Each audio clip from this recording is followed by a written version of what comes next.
ไปซะก่อนมื้อแรงจังหวะกัน แรงจังหวะกัน ทำสักให้มันนอนอยู่ในคลองซะก่อน เสียมันนอนอยู่เพื่อนปล่อยมันมา ให้มันอยู่คลองซะก่อน จะกระเบิดระเบิดได้ มันห่างคลองหลายแล้ว มันห่างอลิอลอมบ่มานอนพอมันชิ้นแล้วมานอนอยู่เพื่อนมันบ่ชิ้นจังมากทำงานดีเนาะแม่นขนาดดีกระสับซื้อคนก็ปะไม่ใช่นมนะอันนมแพ็คนะแพ็คอะไรเป็นขาย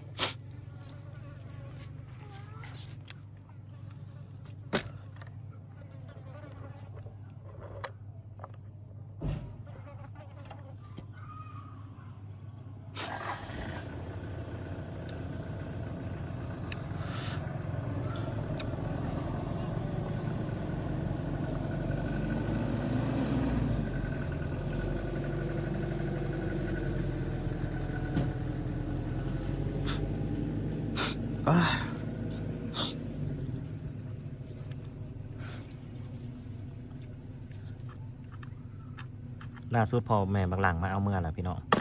เห็นบอก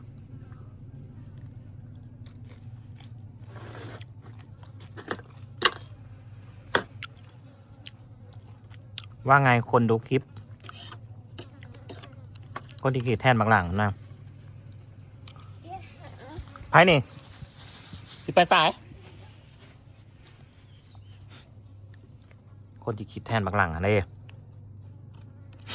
เลิกเถอะกันยังว่าโอ้ยคนเบิ่งคลิปน้ำบ่หูดีสมควรที่อยู่น้ำการดอกสาเหตุที่เลิกก็มีแม่ซ้อนนะมาด้วยเพียงแต่ว่าเบิดใจหรืออีหยังซุ่มเจ้าบ่หูยังกันยังวะนะคอยว่าไปแล้วซุ่มเจ้าก็ยังบ่ฟังเมียกับบ่เห็นซ้ำนี่ว่าพ่อแม่เขามาเอา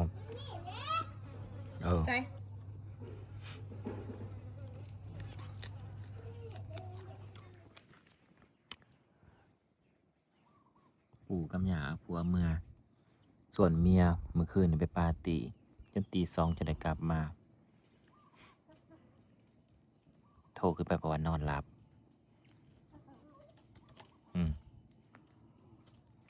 พ่อแม่มันเอาเมื่อไรแล้ววะนางยังมาลงมาอยู่เดี๋ยวนี้ลงมาผีด้วย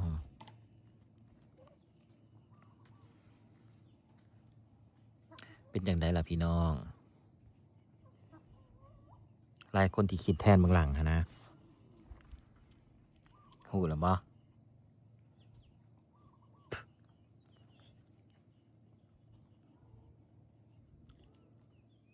ส่วนสาเหตุเป็นยังพ่อแม่จะเอาเมื่อวะเดี๋ยวรออีเมลมาก่อนจะสิบอกทีเดียว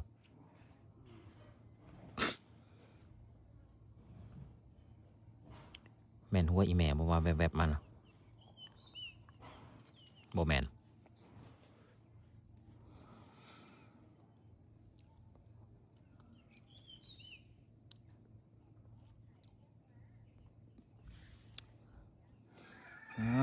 สิ่งมาแล้วแม่กู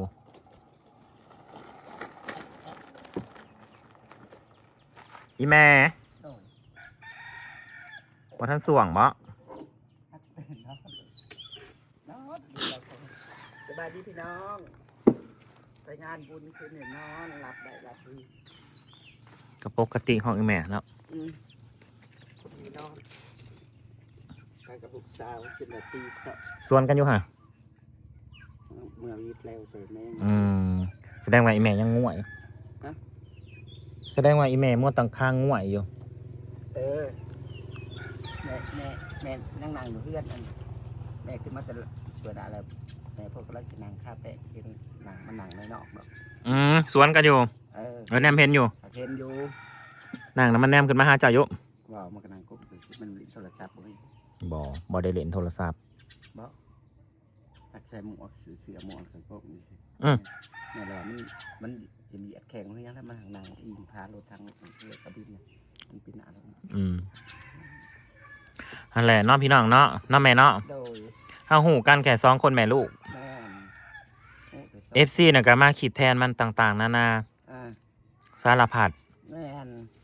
บ้านนี้มาบ้านนี้ลูกละเอิญพี่นางมาพี่วะ มานั่งกินตำมะหุงใส่กระแป้งกันอยู่นี่ แล้วก็บ้านเนี่ยนั่งไหน อืม เออก ะก็เลยมาเว่าเหตุการณ์ เรา มาสิว่านี่ว่าลูกชายกับอันลูกสะใภ้น่ะป้ากันเลยเด้อว่ะ อืม อ่ะสปะป้ากันง่ายท่านละว่ะ ๆ จากไรว่ะซึ่งลึงอยู่ฮะกระทามึงตี้ว่ะ อืมก็เลยอยากไปถามว่า ก็เลยเล่าเหตุการณ์ว่ามันเป็นแนวใด อืม เราก็ยังไปถามแล้วหูความมาอยู่ความหนึ่งแม่ เออ มันบอกว่า จากมันเป็นอย่างมันบ่ม่วนในใจ เข่ากับบ่อยาก มันพูดมันเนาะ อืม อืม และ มันตอบ แล้ว ตัวนี้บอกเพิ่นจักนะ เราสิเมื่อสิเมื่อนะแม่บอมันบ่เมื่อมันจะอยู่นี่ มันว่า แล้วเมื่อแรงแล้วเมื่อบูซ่าเด้อสั่งลูกก็เลยว่าเอามันเมื่อซะเดี๋ยวนั้นมันสิซึงลึงแห้ง พอดีสีเดียวอันไปเทยวมาเดียวอาการเก่ามันกำเริบ นั่นแหละจ้ะ สรุปก็คืออาการเก่ามันกำเริบพี่น้อง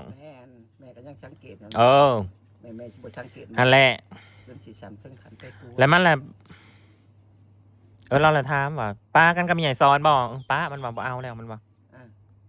มันก็ตอบหนาตาเซยบอกบ่เอาแล้ว อันนั้นจ้ะ ตอบมันบ่เอาแล้ว อืม เฮานะเฮาหูอยู่เนาะเฮาหูเฮาเห็น แน่น เห็นอาการมันมาแบบนี้ คุย ปกติ เนาะ ตลอด อืม แต่ว่าล้างๆมานี่เฮาบ่ได้คอยถ่ายคลิปให้เบิ่ง ยามมันมีอาการหั่นเด้ นั่นแหละจ้ะ เพราะว่ามันบ่ได้เป็นสิ่งที่น่าสนใจปานใดหั่นนะ แม่ ช่วงนั้นนะ แม่ เฮากับไปถ่ายอย่างอื่นหั่นเด้ เฮาก็เลยบ่ถ่าย แล้วคืนนี้เด้นี่มันบอกว่ามันปากับอีเมซอนมันบ่เอากับอีเมซอนแล้วเฮาก็เว้าเฮาก็อธิบายอยู่ อืม ก็ยังมีคนดันทุลังแบบว่า ย้ำว่าคนนั้นดี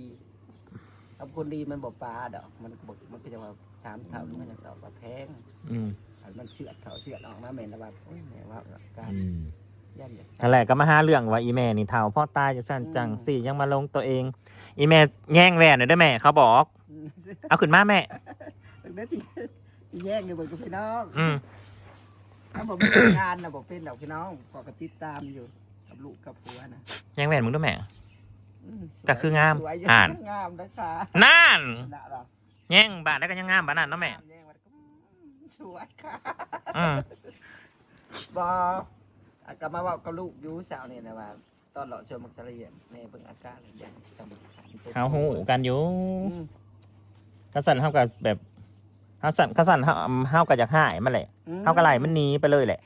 แม่ ของเฮาหูอยู่อาการเป็นจิตใด แล้ว เขาว่ามันปลามันบ่เอาแล้วก็ให้มันเมื่อหาดิมื้อนั้นน่ะ ก็สิได้เว่า มัน เนาะ เลยเป็นจังซี่เลยอาการมัน อืม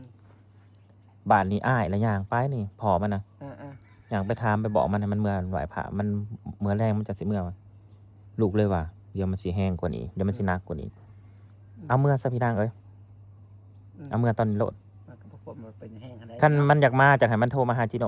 อืม พอมันย่างมาลูกแน่เบิ่งหนามันเลยมันซึ้งลึง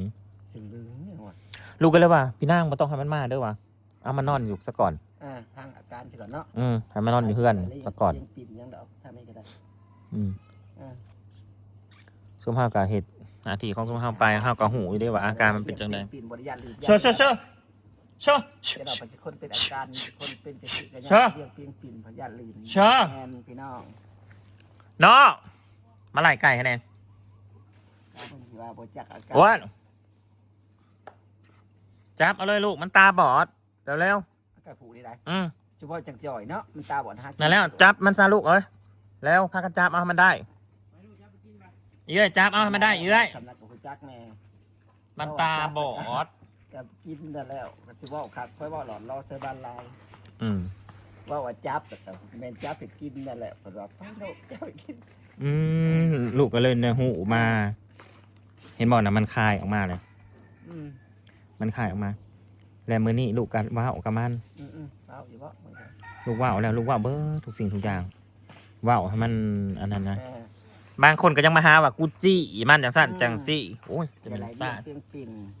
ประมาณว่าเฮานะบังคับมันกดดันมัน โอ้ยทำเป็นมาหูดีพ่อบอกหูพ่อบอกเกิดเรื่อง ผู้บ่จักเหตุจักล่าง พ่อบอกเกิดเรื่องบ่เห็นสิมาเบิ่ง อืม พอมีเรื่องมีราวเขามาเบิ่งกำมาเบิ่งประมาณ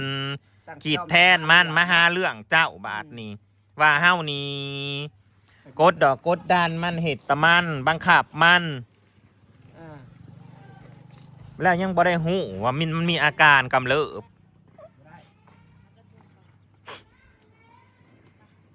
อาการมันกำเริบเพิ่นยังบ่ได้หู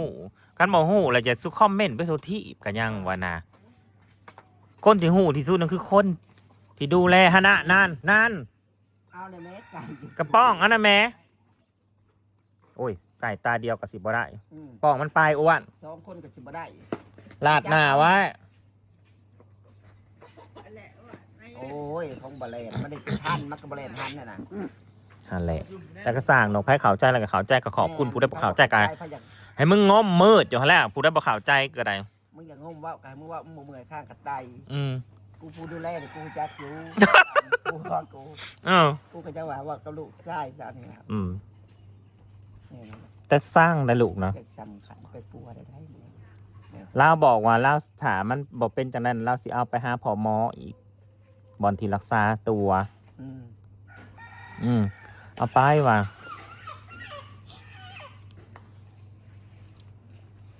เอาไปอันให้เราสูดรถหนองรถน้ อืม ำให้มันส่วงไปหาเรามันก็ส่วงดอกลูกว่าได้แม่ บางทีอยากไปถาของพี่เขาจางนะ โอ้ยมันก็สารพัดอะไรวันผ่าก็บ่ได้เมื่อนอน เออ ของนอนคลอง ผ่ากันลักเถื่อเขาบ่เมื่อบ่เมื่อร่วมแม่วันบ่เมื่อ แถมวันผ่ากระเซิงกันกับ นี่ไง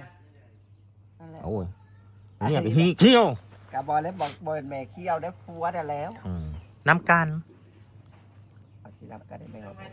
เอาบ่น้ำกันเลยนะของสีน้ำกันจำบ่ให้มันสีจะได้บ่ ได้สิก็แล้วก็ว่าใจใจ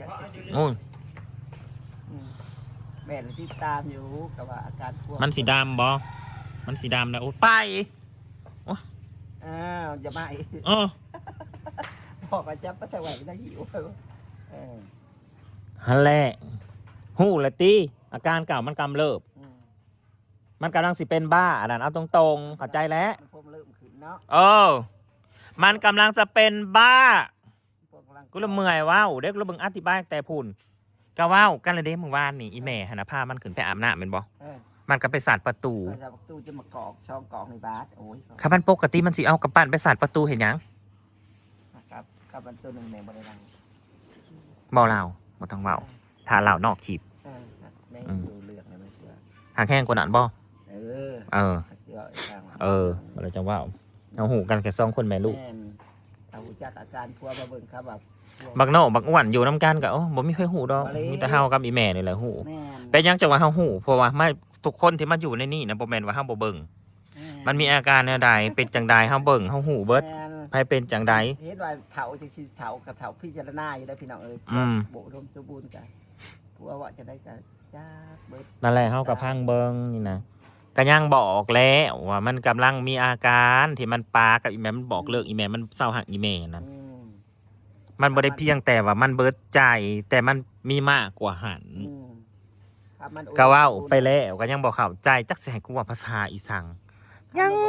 ดันทุลังว่าเจ้านี่จี้บังคับเด็กน้อย ปล่อยเด็กไปเถอะหาเด้นั่นปล่อยไปเลยเห็นบ่นั่นมันกำลังสิเป็นบ้าแล้วนั่น มันสิเป็นบ้าพี่น้องเอ้ย อืม อาการมันขึ้นก็เว้าอยู่ แน่นั่นแหละหันปล่อยอันนั้นนะ แต่บ่แม่นสิบ่ติดตามแม่นสิบ่จักอาการพัวได้อยู่นะมันกันสิพอปีสิบ่จัก มันขึ้นเชื้อมันขึ้นน้อยกับหูจัก บ่แม่นได้แม่ คนที่เบิ่งคลิปนะเขาหูกว่าเฮาที่นอนกอดกันได้ แม่น เนาะ พูดอยู่ดับกินกับบ่ แม่น เขาอยู่นอกหน้าข้าวหวยเขาหู เขาหู เออ เขาหูกว่า ทฤษฎี คนดี เขาสูง แม่นที่สิเขาสูงแล้วบัดนี้ เขา เขาน่ะหูก่อนเฮาผู้นอนกอดกันได้ โอ้ยกูเห็นซื้อผู้เชิญกันได้บ่ อ๋อ เขาหูกว่าได้ ทฤษฎีเขากวมเขาแล้ว อืม เขาเดินรวมหู เขาหูกว่าสุมเฮา จักบิดคนสิเป็นคนสิตายคนสิได้เขาก็หูจัก บ่ลูกว่ามื้อเช้านี่ลูกทามันอันว่ามึงเคยหาอีแม่สอนอยู่ที่ผ่านมานะฮักมันว่ะ มันก็ แล้วบัดนี้ลูกมาถามใหม่อีก มัน วางได้นี่ อืม วางก่อนซีน สิเมื่อนี่ อืม อืม ลูกก็ถามลูกก็ว่าวมันก็ตอบมาบ่จัก มีแต่ พี่นางไปถามคือกันแม่มันไปถามมันก็บอกว่าบ่จัก อืม ตอบคือเดียวกันแล้วก็ยังมาบอกผัวว่าเฮ้ยลูกเจ้านะอาการมันจะเป็นคือเก่าเลยเด้อว่าสัน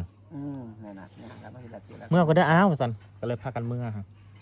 อัน เดี๋ยวจังพังเบิ่ง บ่ว่าคือรถจะเมื่ออันสิเมื่อนะบ่ได้ยากบ่ บอกมันบ่อยากเมื่อได้แต่ว่าลูกบอกว่าเมื่อซะ เออ ก็เลยอันบักโหนกไปบอกว่าเมื่อ เออ ก็เลยเมื่อ อืม เมื่อตอนนี้ ผมมีรถเนาะ จังมาพังเบิ่งขอบคุณหลายๆเด้อ FC ทุกคน ขอบณหลายๆเด้ออีซีสุคน บางคนที่มาต่อวายเฮานะก็ ที่มาขายตัวใหญ่ คือสิบ่แม่น FC เฮาดอกมาต่อว่าเฮานะ แม่น ก็บ่เป็นหยัง ว่ากุ้มจะว่าแม่ใหญ่ซ้อน ก็บอกเป็นอย่างมีสิทธิ์ที่จะตอบว่าแล้วก็มีสิทธิ์ที่จะเว้าแต่เฮาก็มีสิทธิ์ที่จะตอบให้ฟังเฮาก็มีสิทธิ์ที่จะเว้าให้ฟังเฮาอัดบ่แม่นว่าเฮาให้เด้อนี่เด้อฟังคักๆเด้อจะรับประเสริฐจะมันด่าเป็น FC คอมเมนต์กาอาร์ตคลิปด่าเขาฟังเฮ้ยมึงฟังกูก่อน ข้างให้เข้าใจว่า กูกำลังอธิบายให้มึงฟังเฮ้ย อันนั้น เนาะแม่ กูอันนั้นโลกกับปีมันไว้ในเด้อกูเคย ทัน กูเคยอันหันหูน่ะโลกกับปีต้มงามไว้ในเด้อ หันแหละอธิบายให้ฟังว่าให้ฟังได้นี่ได้ ข้างพี่น้อง บ่ได้ว่าให้บ่ได้ว่าอีหยังใดเดี๋ยวนี้ ฮะ ปฏิตีความหมายไปปัจจุบัน เนี่ย ปฏิตีความหมายไปเอาอาร์ตคลิปด่ากูอีกเลยกูคอมเมนต์ก็บ่ได้ บอกกันดีๆจากสิ่งที่ได้ คอมเมนต์ติไม่ได้ต้องชมอย่างเดียว มันบอแมน เออ ตีกับตีได้บางอย่างตีบ่ได้เฮาก็ตอบให้ฟังส่วนมากเฮาสิตอบให้ฟังหั่นแหละตอบให้ฟังกับบอแมนได้ไหมเอ้ยคันคนเฮามันใจบ่ประสงค์สร้าง อืม เว้าดีมันก็หายเด้ คนบ่ใจบ่ประสงค์สร้างเฮาอธิบายดีๆนี่มันก็หาว่าเฮาเถียง โอ้ยฮาว่าด่าว่า หาว่าด่าว่าปล่อยแล้วบัดนี้ ก็ว่าคนบทโซดาดังปากเหม็นเป็นพิษ แม่ คน นบทโซดาดอมปากดีเป็นหาย บ่ดีๆสุพังก็หายแล้วผู้ แน่นเขาบ่ได้เข้าใจได้ว่าเฮาอธิบายด้วยนี่ เขาก็มองว่าเฮานี่ เป็นคนบ่ดี อืม หาว่าประยำประนี แล้วแต่สขีดส่วนเรื่องบักล่างกะ ฟังเบิ่งอาการมันก่อนว่าสิเป็นจังได